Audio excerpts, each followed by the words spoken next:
మీరు ఎంతమంది అన్నలో ఒకసారి చేయి చూపిస్తారా? అన్నలు ఎంతమంది ఉన్నారో? మీ తమ్ముడు పట్ల మీకు బాధ్యత ఉంది, మీ చెల్లి పట్ల మీకు బాధ్యత ఉంది. నాకెందుకు మా తమ్ముడు సంగతి అనడానికి వీలు లేదు.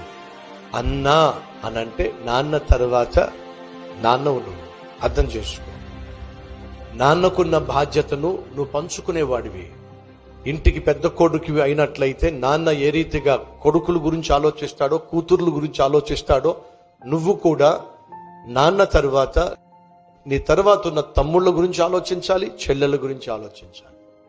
వాళ్ళ చదువు గురించి కావచ్చు, వారి వివాహాల గురించి కావచ్చు, వాళ్ళ భవిష్యత్తు గురించి కావచ్చు. ఇంటికి పెద్దవాడివైన నువ్వు ఖచ్చితంగా ఆలోచించాలి. నాకెందుకు మా తమ్ముడు సంగతి, నీకు కావచ్చు ఇంకెవడు చెప్పు.